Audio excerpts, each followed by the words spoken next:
Cyrielle Châtelain, bonjour. Bonjour. Et bienvenue, c'est votre première ici, on est ravis de vous accueillir. Et d'ailleurs, Emmanuel Macron vous a réservé un cadeau, il reporte la réforme des retraites. Elle ne sera annoncée que le 10 janvier, notamment parce qu'il veut discuter avec les nouveaux dirigeants de parti, Éric Ciotti et Marine Tondelier, qui a pris la tête des Verts. Vous accueilliez ce report comme une bonne nouvelle ? Je pense que ça montre surtout beaucoup de fébrilité sur une réforme où, il le sait, l'écrasante majorité des Français est contre la réforme qu'il propose. On craint les grèves au gouvernement, on craint la mobilisation sociale. Oui, et puis c'est surtout finalement une opposition déterminée qu'il a contre lui. C'est non seulement bien sûr tous les partis de la NUPES, mais c'est les syndicats. Donc je pense que oui, il craint les grèves et peut-être qu'il se dit qu'il faut qu'il écoute un peu les personnes qui l'ont élu.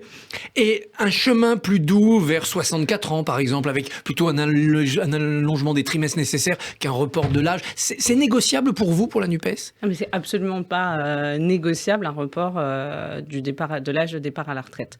Déjà parce que j'ai utilisé le mot réforme parce que c'est le mot qu'on utilise, mais au final, c'est pas une réforme, c'est une mesure économique, c'est une mesure d'économie financière. Donc autant qu'il l'assume, pourquoi pas, il a décidé de faire de l'économie sur les retraites. Parce qu'une réforme sociale, qu'est-ce que c'est ? Une réforme sociale, c'est du progrès. C'est du progrès social. Et aujourd'hui, travailler plus longtemps, ce n'est pas un progrès social. Mais augmenter la retraite minimum jusqu'à 1 200 €, ça c'est un progrès. Bien sûr, parce qu'effectivement, on le voit bien, on a un modèle déjà qui protège une grande partie des personnes, mais on a une très forte inégalité au sein des retraités. J'ai été auprès de l'antenne du Secours populaire à Saint-Martin-d'Hères vendredi. Ce qu'ils m'ont dit, c'est qu'il y a de plus en plus de retraités aujourd'hui qui viennent au colis alimentaire. Donc il y a une vraie question d'augmentation de la pauvreté chez les retraités, et notamment chez les femmes, parce que même dans le rapport du corps, on voit qu'en 2070, elles gagneront toujours pas autant que les hommes en retraite. Donc ça, c'est des sujets qu'on doit affronter. Et si on veut faire une réforme de progrès social, il faut faire une réforme systémique et finalement pas une mesure d'économie. Et je crains peut-être que c'est une grande réforme qui nous sera annoncée en janvier, mais j'ai quelques doutes. Je pense juste qu'ils veulent passer les fêtes et nous annoncer finalement ce qu'ils annoncent depuis des mois, c'est-à-dire une mesure d'économie. Alors la loi qui est en débat en ce moment, c'est la loi sur les énergies renouvelables. Elle avance. Le gouvernement dit on donne beaucoup de choses aux oppositions. Est-ce que c'est ce que vous ressentez ? Est-ce que vous vous imaginez pouvoir voter cette loi ? Alors, on avance petit à petit, oui, quand même. Mais c'est pas une question d'amendement, c'est une question de qualité des débats. On avait au départ un texte qui était vide, mais vraiment vide, il n'y a pas d'objectif. Absolument aucun, alors qu'on est le bonnet d'âne de l'Europe. On est le seul pays européen à ne pas avoir atteint nos objectifs en termes de développement des énergies renouvelables. Mais ce texte se remplit maintenant. C'est ça. Parce que on a poussé, finalement, on a travaillé, on a fait notre travail de parlementaire, on a avancé sur la planification, dire qu'on a un peu cette mauvaise habitude, au début c'était ça, de dire comme on est en retard, il faut qu'on rattrape très très vite, il faut qu'on rattrape un peu n'importe comment.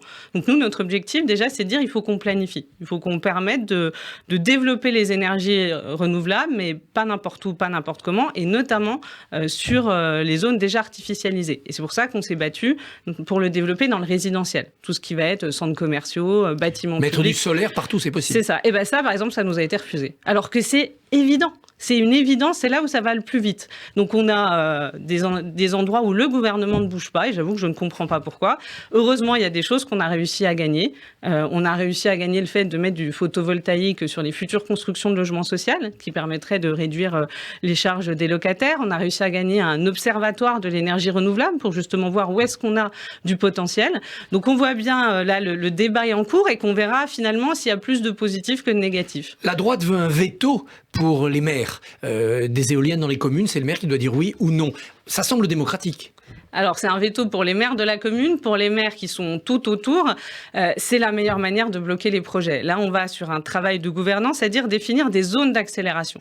Des zones où il y a du fort potentiel pour développer les énergies renouvelables. Parce que les énergies renouvelables, c'est le photovoltaïque, c'est le solaire, mais c'est aussi la biomasse.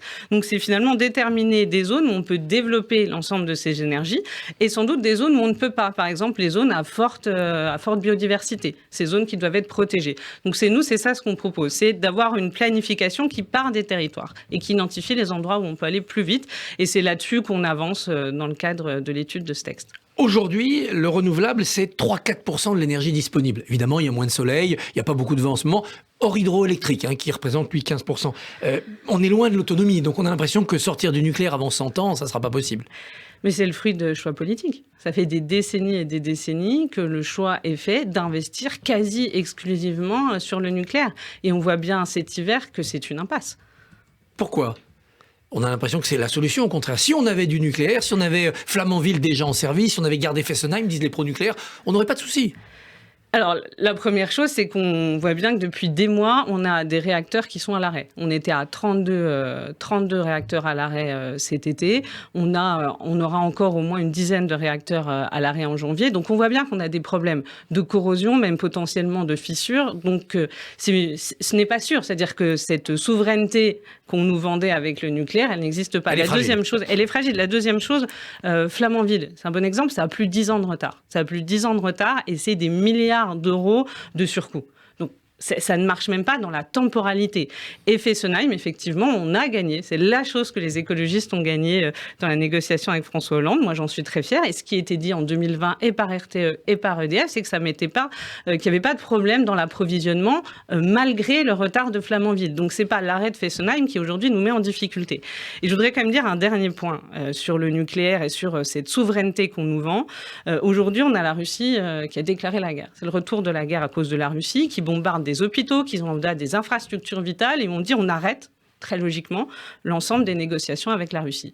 Eh bien, il n'empêche qu'on a de l'uranium qui arrive en France pour justement le nucléaire. Donc on voit bien on a une autre dépendance. On a une dépendance à l'uranium russe et donc on voit bien que la souveraineté énergétique, ça ne peut pas passer par le nucléaire parce qu'on reste dépendant d'autres nations et notamment de la Russie, du Kazakhstan ou des mines en Niger. Une action assez virulente a été menée au sein de l'usine Lafarge ce week-end du côté d'Aix-en-Provence parce qu'on brûle des pneus pour chauffer les fours qui font du ciment. Vous soutenez cette action ou vous désavouez quand même la méthode qui a été très, très virulente ? Alors là, on a eu des destructions effectivement assez violentes. Donc non, moi, je condamne toujours les destructions violentes parce que pour moi, la désobéissance civile, elle est non violente. On occupe, on investit, on fait parler de soi, mais on ne détruit pas.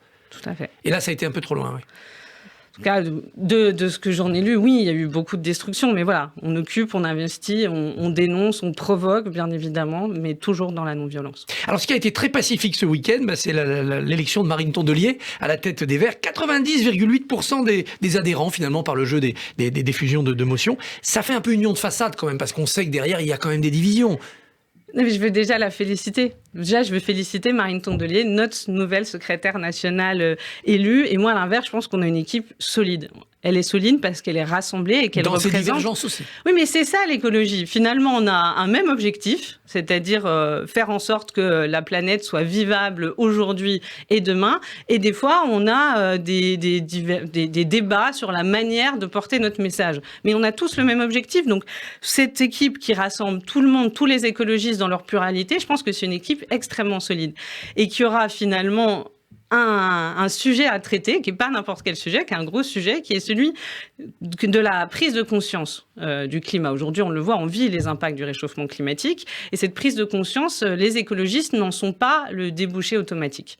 Eh bien, ce que va faire cette équipe, et moi j'ai confiance en eux pour le faire, c'est faire que toutes les personnes qui veulent lutter contre le réchauffement climatique... Vote vert. Vote vert. Elle veut 1 million d'adhérents, j'ai bien lu. 1 million. Mais elle a de l'ambition, c'est beau. Les Verts ont toujours voulu être peu nombreux, 5 000, 10 000, 12 000, mais 1 million, ça va vous noyer. Mais non, ça ne va pas nous aider, ça va nous renforcer. Je vous l'ai dit, l'enjeu, c'est de faire en sorte que toutes les personnes qui pensent que le combat pour le climat doit être mené se retrouvent chez les écologistes. Alors pendant ce temps-là, on se déchire à la France Insoumise. Manuel Bompard, lui, a été nommé chef opérationnel. Il n'y a pas eu de débat ni de vote. Vous soutenez Clémentine Autain, qui appelle plus de transparence et de démocratie à LFI ? En tout cas, je me retrouve dans beaucoup de choses qu'elle a dit dans Libération. Oui. Il y a un problème de changement de génération peut-être à assumer, qui a été fait chez les Verts et qui n'est pas fait à LFI. Je pense que j'ai pas forcément à commenter les processus des autres partis. Enfin, vous avez besoin d'une LFI moderne pour continuer la NUPES, non ? Déjà, la NUPES, elle continue. Moi, je continue à travailler avec Manuel Bompard et avec Clémentine Autain à l'Assemblée nationale. On travaille ensemble entre députés et on va continuer à le faire parce qu'on avait un programme. Voilà, vous l'avez dit, nous, on est viscéralement attachés à la démocratie interne, à la représentation, à élire nos représentants en interne comme en externe. C'est notre choix, je pense qu'il marche. Aujourd'hui, Adrien Quatennens plaide coupable pour la gifle qu'il a donnée à son épouse. Il aura donc une peine qui lui sera donnée. Est-ce qu'il faut après dire, voilà, c'est fini, il peut revenir député, avec un protocole peut-être pour qu'il s'explique, qu'il s'excuse, qu'il se forme, ou est-ce que vous considérez qu'il ne doit jamais revenir ? Écoutez, pour le moment, on peut dire qu'il est sur le banc de touche. Mais quand on est sur le banc de touche, on peut revenir sur le terrain à un moment donné.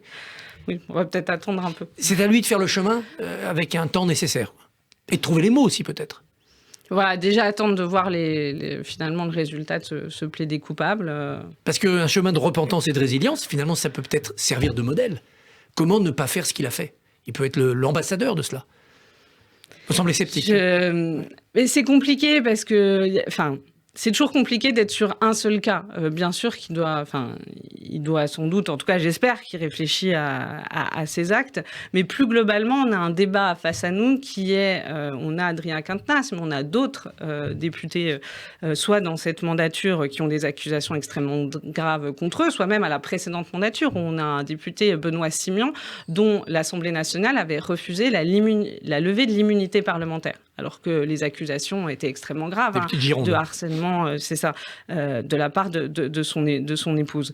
Je pense qu'il y a une question globale. Comment l'Assemblée nationale, comment on répond en tant qu'institution à ces faits-là? Parce que c'était extrêmement grave d'être accusé de violences sexuelles et sexistes quand on représente la nation. Donc au-delà de cas individuels, c'est comment nous, on répond en tant qu'institution, et c'est un travail que vont mener Mélanie Vogel, qui est sénatrice écologiste, et Marie-Charlotte Guérin, députée écologiste, pour voir quelles sont les réponses politiques. Autre institution dans la tourmente, le Parlement européen, plusieurs élus, dont une vice-présidente, arrêtée, soupçonnée de corruption. On peut là aussi demander à l'institution de se protéger contre ces dérives, ça doit être possible? Mais absolument, il faut une réaction extrêmement ferme, extrêmement rapide. C'est pitoyable. Il faut changer les méthodes de travail. Mais c'est au-delà des méthodes de travail. Il y a deux choses. Il faut imaginer que ce qui est en train de se passer, ça corrobore presque tous les préjugés qu'on a autour de la politique. Et donc il y a deux choses. La première, il y a effectivement une réaction forte. Et deux, si j'ai 30 secondes, il y a la corrompue, il y a le corrupteur. C'est-à-dire que c'est le Qatar qui pense qu'il peut payer nos élus. Emmanuel Macron ne doit pas se rendre à la demi-finale. C'est important pour la parole de la France. On ne peut pas le faire le jeu diplomatique du Qatar. Cyril Châtelain, merci. Bonne journée.